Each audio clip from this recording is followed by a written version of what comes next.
Good morning मित्रांनो, आजच्या विकली ॲनालिसिसच्या व्हिडिओमध्ये आपलं सर्वांचं स्वागत आहे।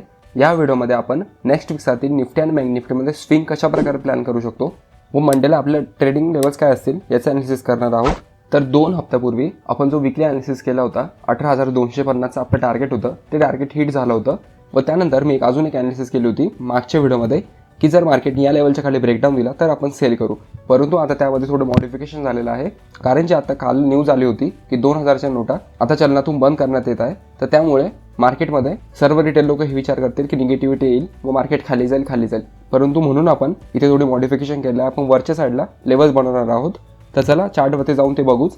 त्या अगोदर जर आपण चॅनलवरती नवीन आला असाल तर प्लीज या व्हिडिओला लाईक करा व या चॅनलला सबस्क्राईब करा, कारण मी आपल्यासाठी असेच ॲनालिसिसचे व्हिडिओ घेऊन येत असतो, त्याने आपल्या ट्रेडिंग जर्नीमध्ये खूपच फायदा होईल। व थँक्यू, तुम्ही माझ्या व्हिडिओजला इतकं प्रेम देत आहात। दिवसेंदिवस आपले लाईक्स व्ह्यूज व जे तुम्ही कमेंट्स करताना त्याने खूप मोटिवेशन भेटतं आहे, तर असाच प्रतिसाद राहून द्या। तर चला डायरेक्ट चार्टवरती जाऊ। तर जर आपण निफ्टीच्या चार्टवरती गेलो ना, आपण इथे डेली टाईम फ्रेम लावू तर इथे बघायला मिळतं आहे मी जेव्हा हा ब्रेकआउट आला होता ना या ठिकाणी, तेव्हा मी सांगितलं होतं की आपण 18,250च्या आसपासचं टार्गेट ठेवू व ते टार्गेट इथे अचीव झालं। व त्यानंतर काय झालं की मार्केटने इथे पूर्ण कन्सोलेशन केलं। कन्सोलेशन नंतर मी सांगितलं की याच्या लेवलच्या खाली ब्रेकडाऊन नंतर आपण शॉर्ट करू, परंतु मार्केट पुन्हा वर निघून गेलं। आता वर निघून गेल्यानंतर परवा मार्केटने जो 5 मिनिटाचा टाइम फ्रेम होता ना त्यावरती मेजर सपोर्टला ब्रेकडाऊन दिला। आता ब्रेकडाऊन दिल्यानंतर लगेच मार्केट डाऊन ट्रेंडमध्ये शिफ्ट नाही होत, तर इथे थोडे आपल्याला सायन्स दाखवतो की आता डाऊन ट्रेंडमध्ये शिफ्ट होतोय की अप ट्रेंडला पुन्हा निघून जाईल। तर म्हणून आपण इथे वेट करू आता। तर मी मागच्या ॲनालिसिसमध्ये सांगितलं होतं की आपण काय करू, जेव्हा मार्केट या लेवलच्या इथे कन्सोलेशन करून ब्रेकडाऊन दिलं खालच्या साईडला, तेव्हा आपण सेल करू व टार्गेट असेल आपलं 17,800च्या आसपास। परंतु जशी काल मार्केटमध्ये न्यूज आली 2000च्या नोटा बॅन करण्यात आलेला आहे, तर म्हणून सर्व रिटेल लोक काय विचारत असतील की मंडेला एक तर मार्केट खूप मोठं गॅप डाऊन ओपन होईल किंवा न्यूट्रल ओपन होईल। न्यूट्रल ओपन झाल्यानंतर सर्व पुट विकत घेतील व मार्केट खाली ब्रेकडाऊन देईल असा विचार करेल। परंतु कधी पण जी न्यूज असते ना ती जेव्हा पहिल्यांदाच येते ना एकदम अचानक, तेव्हाच मार्केटमध्ये त्याचा इम्पॅक्ट होतो। जसं कोविडची फर्स्ट वेव्ह होती ना तेव्हा मार्केट खूप पडलं होतं, जेव्हा सेकंड वेव्ह आली होती तेव्हा मार्केट थोडंसंच पडलं होतं व थर्ड वेव्हला तर मार्केटला काही एफेक्टच नाही झालं। त्याचप्रमाणे 2017मध्ये जशी नोटबंदी आली होती व तेव्हा तर कालावधी पण कमी होता नोट चेंज करण्याचा, तर म्हणून एक पॅनिकनेस बघायला मिळाली होती मार्केटमध्ये। तर यावेळेस काय आपल्याला 30 सप्टेंबरपर्यंत करायचं, ते पण फक्त 2000च्या नोटा व जास्त करून लोक 2000च्या नोटा वापरत पण नाही। फक्त याचा इम्पॅक्ट कशावर होती माहिती का, रिअल एस्टेटवरती, कारण रिअल एस्टेटवरती ब्लॅकमध्ये खूप बिझनेस चालतो, तर म्हणून तिथे इम्पॅक्ट होऊ शकतो त्या सेक्टरमध्ये। परंतु जसं निफ्टीचा चार्ट बघितला ना तर आपण इथे काय करू, आता थोडं वेट करू। खालच्या साईडला लगेच आपण ब्रेकडाऊनवरती शॉर्ट नाही करणार उद्या किंवा परवा, तरी इथे ना मार्केटने वेडनेसडेच्या नंतरचं ब्रेकडाऊन दाखवलं ना तर मग आपण इथे शॉर्ट करू शकतो व इथे जर कोणता स्विंग बघायला मिळतो त्याच्यावरती स्टॉप लॉस ठेवू, किंवा जर रेड कॅन्डल बनते ना फॅट रेड कॅन्डल, तर मग तिच्यावरती स्टॉप लॉस ठेवून आपण 17,800चं टार्गेट बघू शकतो। परंतु जर उद्या किंवा परवाच ब्रेकडाऊन आला ना तर मग आपण शॉर्ट नाही करणार, ॲटलिस्ट उद्या तरी नाही यायला पाहिजे ब्रेकडाऊन, कारण इथं फेक ब्रेकडाऊनचे चान्सेस पण जास्त होऊ शकतात। तर म्हणून आपण बाईंगचा कधी प्लॅन करू की निफ्टीने इथे रेंज बनवली आहे, ही जी कॅन्डल दिसते ना ही रेडवाली, तर इथे एक रेंज बनवली आहे। तर मार्केटने इथे कन्सोलेशन केलं व वरच्या साईडला जर ब्रेकआउट दिला ना तर आपण इथं बाय करू शकतो व बाय केल्यानंतर आपलं डायरेक्ट टार्गेट राहील 18,650च्या आसपास। व जर मार्केट इथपर्यंत येते ना तर इथून लाईफ टाईम हाय टच करायचे चान्सेस खूप जास्त असतात, कारण इतक्या जवळ येऊन मार्केट खाली नाही पडू शकत। जरी आलं तरी पुन्हा मार्केट वर जाईल व एक न्यू लाईफ टाईम हाय लवकरच टच करू शकतो। तर मी हे लेवल्स का सांगत आहे की मागच्या वेळेस मी सांगतोय की या लेवल नंतर आपण ब्रेकडाऊन नंतर शॉर्ट करू व मार्केट खाली जाईल। परंतु जर आपण हा मोमेंटम बघितला ना तर हा मोमेंटम खूप स्ट्रॉंग आहे बाईंग साईडचा। एकदम मोमेंटममध्ये मार्केट इथं आला, या रेजिस्टन्सला पण ब्रेक केलं, नंतर या रेजिस्टन्सला पण ब्रेक केलं व वर गेलं आहे। तर इतक्या इझिली आता मार्केट पडणार नाही। त्यामध्ये एक निगेटिव्ह न्यूज पण आली आहे, तर रिटेल लोकांना ट्रॅप करण्यासाठी मार्केट वर जाऊ शकतो व जेव्हा मार्केट एकदम लाईफ टाईम हायवरती जाईल ना तेव्हा सर्व लोक इन्व्हेस्ट करतील की आता मार्केट तर 20,000ला जाईल, 21ला जाईल व तेव्हा मार्केट रिट्रेसमेंटमध्ये किंवा कन्सोलेशनमध्ये जाऊ शकतं। तर आपण हे बाईंगचे लेवल्स का बघितले, तर समजा आपण जर हा चार्ट झूम आउट केला ना तर इथे काय बघायला मिळतं की मार्केटने या लेवलपासून खूप रेजिस्टन्स घेतलं होतं मागच्या वेळेस व इथून खूप फॉल झाला होता। एकदा तर फेक ब्रेकआउट पण दाखवला, नंतर पुन्हा सेलर्स आले, मार्केटला खाली घेऊन गेले व तीच लेवल होती ही। मी जे सांगितलं होतं ना की या लेवलनंतर आपण ब्रेकडाऊन नंतर शॉर्ट करू, परंतु हा एक स्ट्रॉंग बाईंग झोन बनलेला आहे।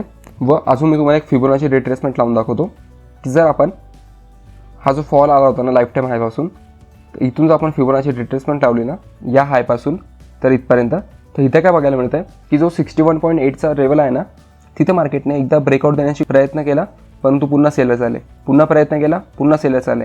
नेक्स्ट टाइम जेव्हा बायर्स तिथे घेऊन गेले ना टच होताच तिथून एक मॅसिव्ह सेलिंग प्रेशर बघायला मिळाला व मार्केट खाली आले। परंतु या मोमेंटममध्ये मार्केटने प्रत्येक लेवलला ब्रेकआउट दिला, 23चा दिला, 38चा दिला, 50चा पण दिला, त्यानंतर 6-1ला पण ब्रेकआउट देऊन 7पर्यंत गेलेला आहे व इथे कन्सोलिडेशन करत आहे. तर एक तर ही लेवल झाली सपोर्टची, जसं मी तुम्हाला मागच्या चार्टमध्ये दाखवलं की इथे आपल्याला सपोर्ट भेटू शकतो. व दुसरी म्हणजे ही जी 618ची लेवल आहे ना, ती पण मार्केटला सपोर्ट देत आहे या ठिकाणी. तर म्हणून मार्केट इथून सपोर्ट घेऊन वर जाण्याचे चान्सेस जास्त आहेत. व जर आपण अजून एक फिबोनाची लावली ना या खालच्या मूवपासून, समजा मार्केटने इथून मूव स्टार्ट केला तर आपण जे हायपर्यंत फिबोनाची रिट्रेसमेंट लावली ना, तर इथे 23% एक स्ट्रॉंग सपोर्ट बघायला मिळतो. तर म्हणून इथून वर जाण्याचे चान्सेस पण जास्त आहेत. तर म्हणून आपण काय करू, जेव्हा मार्केट या रेड कॅन्डलच्या वर ब्रेकआउट दिला तेव्हा आपण बाय करू. स्टॉप लॉस ठेवू स्विंगचा, किंवा जर फॅट ग्रीन कॅन्डल बघायला मिळते तिचा लोच्या खाली स्टॉप लॉस ठेवू व टार्गेट असेल 18,650च्या आसपास, किंवा आपण 700 पण मानू शकतो, पण 700 नाही ठेवणार, 18,680-85च्या आसपास बुक करू शकतो. व खालच्या साईडचं जसं मी सांगितलं की आपण उद्या तर नाही परवा किंवा त्याच्यानंतर जर ब्रेकडाऊन आला खालच्या साईडला तर मग आपण शॉर्ट करू 17,800चे टार्गेट. तर चला आता निफ्टीच्या इंट्राडे लेवल्स बघू की आपण निफ्टीला मंडेला कसं ट्रेड करू शकतो. तर आपण 15 मिनिटाचा चार्ट ओपन करू. 15 मिनिटाला काय बघायला मिळतं आहे, जसं मी तुम्हाला आधी काय सांगितलं की मार्केट इतक्या दिवसापासून अपट्रेंडमध्ये होतं ना, तर अपट्रेंडमध्ये हायर लो व हायर हायचं फॉर्मेशन करत जातो. तर समजा इथे वर गेलं ना, तर त्या दिवशी इथे आपल्याला एक मेजर स्विंग लोचा ब्रेकडाऊन बघायला मिळाला. व जेव्हा पण मार्केट अपट्रेंडमध्ये असतो किंवा डाऊन ट्रेंडमध्ये असतो, तर मेजर कोणतं पण स्विंग लो किंवा हाय असतो त्याचा ब्रेकडाऊन बघायला मिळतो ना, तर तिथून ट्रेंड रिव्हर्स होण्याचे चान्सेस जास्त असतात. मी असं म्हणत नाही की ट्रेंड रिव्हर्स झाला आहे, चान्सेस जास्त असतात. तर हे ट्रेंड रिव्हर्स कधी होईल, जेव्हा मार्केटने आता तर इथे एक लोअर लो बनवला आहे, लोअर हाय पण बनवला आहे व लोअर लो पण बनवला आहे. यानंतर जर पुन्हा आपल्याला लोअर लो बघायला मिळतो व मार्केटचं खाली क्लोजिंग देतो ना, तर मग आपण डाऊन ट्रेंड कन्सिडर करू शकतो व तेव्हा आपण सेल अँड रॉईजचं प्लॅन करू शकतो. किंवाचं मार्केट मॉर्निंगला ओपन होताच ब्रेकडाऊन दाखवतं खालच्या साईडला, तर मग आपण त्या ठिकाणी शॉर्ट करू शकतो. परंतु मार्केट आता सध्या अप ट्रेंडमध्ये आहे व डाऊन ट्रेंडमध्ये शिफ्ट होण्याचे चान्सेस आहेत. तर म्हणून आपण जर इथे ब्रेकडाऊन बघायला मिळतो 5 मिनिटाच्या कॅन्डलवरती, मॉर्निंगला ओपन होताच मार्केट फॉल होत आहे, तर मग आपण इथे शॉर्ट नाही करणार, आपण डाऊन ट्रेंडमध्येच अशा प्रकारे शॉर्ट करतो. व अप ट्रेंडमध्ये जेव्हा मार्केट एकदम जोरात वर जातं व ब्रेकआउट दाखवतोय ना, तर मग आपण अप ट्रेंडमध्ये बाय करतो. जसं इथं पण 15 मिनिटाचा चार्ट लावला, परंतु इथं पण 5 मिनिटावरती एक ब्रेकआउट आला असता मॉर्निंगला मोमेंटामध्येच, तेव्हा आपण बाय करू शकलो असतो. इथे आपल्याला चांगलं टार्गेट बघायला मिळालं असतं. तर म्हणून कधी पण आपला एक ओव्हरव्ह्यू फिक्स ठेवायचा की आपला आता डाऊन ट्रेंड चालू आहे की अप ट्रेंड चालू आहे. तर आपण त्या दिवशी इथे सेलिंग का प्लॅन केली, जसं मी तुम्हाला सांगितलं की मार्केट या मोमेंटमच्या 50%च्या खाली आला तर ब्रेकआउट होण्याचे चान्सेस जास्त होते, म्हणून सेलिंग प्लॅन करायचं ठरवलं. व इथे पण आपण सेलिंगच करणार होतो, परंतु आपल्याला इथे बाईंगचा स्टेप भेटला म्हणून आपण बाय केलं होतं, परंतु त्यामध्ये ट्रेलिंग स्टॉप लॉस हिट झाला. आता मार्केटने या लेवलला पण ब्रेकडाऊन दाखवला. आता इथे आपण सेल का नाही केलं, जसं मी तुम्हाला सांगितलं की आपण डाऊन ट्रेंडमध्ये असल्यानंतर एकदम मोमेंटामध्ये शॉर्ट करतो. जसं 5 मिनिटाची कॅन्डल लावली ना, तर इथे मोमेंटामध्ये खूप ब्रेकडाऊन आले, परंतु आपण इथे शॉर्ट नाही केले. हे ब्रेकडाऊनवरती कोण शॉर्ट करेल, रिटेल लोक. परंतु जर आपण मोठे पिक्चर बघितले तिथे एक सपोर्ट झोन सुद्धा आहे, तर म्हणून आपण इथे बाईंग प्लॅन केली होती व त्यामध्ये आपलं इथे टार्गेट हिट झाला 1:2चा. तर आपण मंडेला कसं प्लॅन करू शकतो की इथे जसं बघायला मिळतं आहे ना की मार्केटमध्ये खूप मोठी बाईंग स्विंग आली लास्टच्या सेशनमध्ये. तर आपण निफ्टीमध्ये बाईंग तेव्हाच प्लॅन करू जेव्हा निफ्टी 18,300च्या वर क्लोजिंग देईल ना, किंवा इथे येऊन जर आपल्याला बाईंग स्टॅन बघायला मिळते हायर लो व हायर हायचं फॉर्मेशन, किंवा जे सेलर्स येत आहे ते मागच्या सेलिंग प्रेशरपेक्षा कमी प्रेशर लावत आहे, तर तिथे आपण बाईंग प्लॅन करू शकतो आपल्या प्राईस ॲक्शननुसार. आपण फक्त आता ओव्हरव्ह्यू बघतोय की आपल्याला बाय कुठे करायचं आहे व सेल कुठे करायचं आहे. बाकी जसं मी तुम्हाला मागच्या काही व्हिडिओमध्ये शिकू शकलेलं आहे की आपल्याला प्राईस ॲक्शन ट्रेडिंग कशी केली जाते. तर तुम्ही तो अजून व्हिडिओ बघितले नसेल तर मी वरच्या आय कार्डमध्ये टाकून देतो, तर तुम्ही तो व्हिडिओ जाऊन बघा. त्याने आपल्याला अंदाज येईल की मी ओव्हरव्ह्यूबद्दल कसं बोलत असतो की आपण जर या लेवलच्या वर किंवा या हायच्या आसपास जरी आपल्याला बाईंग स्टॅन बघायला मिळते ना, तरी तो ब्रेकआउट होण्याचे चान्सेस जास्त आहेत, मग आपण बाय करू शकतो. परंतु इथं काय होतं आहे की इथं जर मार्केट आलं 5 मिनिटाच्या टाईम फ्रेमवरती व इथे एखादा हाय मारला, दुसऱ्यांदा हाय मारायला गेला, परंतु कॅन्डल क्लोजिंग तर मागच्या स्विंगच्या खाली झाली व पुन्हा इथं सेलर्स आले थोडे, पुन्हा जर बायर्स बघायला मिळत आहे, परंतु ते पण या हायला क्रॉस नाही करू शकत आहे व पुन्हा सेलर्सने जर लो ब्रेक केला ना, तर आपण ते शॉर्ट पण करू शकतो या टार्गेटपर्यंत. तर अशा प्रकारे आपण ओव्हरव्ह्यू बघतो की या लेवलच्या वरच आपण ब्रेकआउट करू व इथं बाईंग स्ट्रेस बघायला मिळाली तरच इथे ब्रेकआउट होऊ शकतो. तेच जर मार्केट खरंच रिटेल लोकांच्या म्हणण्याप्रमाणे उद्या मोठा गॅपडाऊन ओपन होतोय, हा एक सपोर्ट झोन सुद्धा आहे. परंतु या सपोर्ट झोन आल्यानंतर जर इथे आपल्याला बघायला मिळतं की सेलर स्ट्रॉंग आहेत, की जे बायर्स आहे त्या लेवलवरती ब्रेकआउट नाही देऊ शकत आहे, जो त्यांनी हाय बनवला आहे, किंवा सेलिंग प्रेशर मोठे येतात व बाईंग हळूहळू येते, तर आपण एक लो ब्रेकवरती शॉर्ट पण करू शकतो. व जो मार्केटने हा स्विंग लावला होता ना हा वाला, तर याच्या ब्रेकडाऊनचे चान्सेस पण जास्त आहेत 5 मिनिटाच्या टाईम फ्रेमवरती. त्यानंतर मार्केट पुन्हा फेक ब्रेकआउट दाखवून वर पण जाऊ शकतो, परंतु आपल्याला तेवढा स्विंग भेटला ना, ते पण आपण 5 मिनिटावरती बघतो. हा तर 15 मिनिटाचा चार्ट आहे. तर अशा प्रकारे आपण प्लॅन करू की आपण बाईंग फक्त या लेवलच्या आसपास जर आला ना, हा जो सेलिंग प्रेशर आला होता त्याच्या 78% आसपास जर आलं मार्केट व इथे जो बाईंग स्ट्रेंथ बघायला मिळते तर हे ब्रेकआउटचे चान्सेस खूप जास्त आहेत व खालच्या साईडला जे येतो मार्केट तर इथे जर आपल्याला सेलर स्ट्रॉंग बघायला मिळतं तर आपण सेल करू. तर अशा प्रकारे आपण ट्रेडिंग करू. तेच जर मार्केट मोठा गॅप डाऊन ओपन होतोय व आपल्याला 5 मिनिटाच्या कॅन्डल खूप मोठ्या बघायला मिळतात जसे 25 पॉईंट 40 पॉईंट तर मग आपण त्या दिवशी थोडी ट्रेडिंग अवॉइड करू. किंवा जर सेकंड हाफमध्ये आपल्याला व्होलॅटिलिटी कमी बघायला मिळते तर मग आपण ट्रेडिंग प्लॅन करू शकतो. परंतु जेव्हा मोठा गॅप डाऊन ओपन होईल ना तेव्हा काय होईल, एक तर सर्व डिटेल लोक पुट विकत घेतील की मार्केट पडेल मग मार्केट त्यांना ट्रॅप करण्यासाठी वर पण जाऊ शकतो. तो खूप मोठे व्हायलेंट मूव्ह होऊ शकतात म्हणून आपण गॅप डाऊनवरती ट्रेड नाही करणार.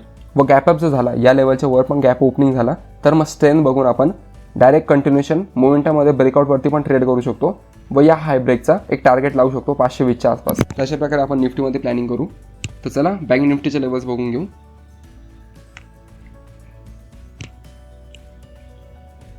जर आपण बँक निफ्टीचा डेली टाइम फ्रेम बघितला ना तर बँक निफ्टी एकदम लाईफ टाईमच्या हायच्या आसपास चालू आहे. तर इथे तर मला आता वरच्या साईडला कोणतं रेजिस्टन्स बघायला नाही मिळत आहे तर म्हणून आपण निफ्टीमध्येच वरच्या साईडचा ट्रेल प्लॅन करू. तेच जर बँक निफ्टीमध्ये बघायचं ना तर बँक निफ्टीमध्ये लेवल्स कोणते येतील खालच्या साईडला की बँक निफ्टी या लेवलवरती इथून कन्सोलेशन करून जर ब्रेकडाऊन दाखवतोय तर बँक निफ्टी इथपर्यंत येऊ शकतो व इथे येऊन जर ब्रेकडाऊन दाखवतोय ना तर मग आपण ट्रेड नाही करणार कारण मार्केटला खाली एक सपोर्ट आहे या ठिकाणी पण व या ठिकाणी पण.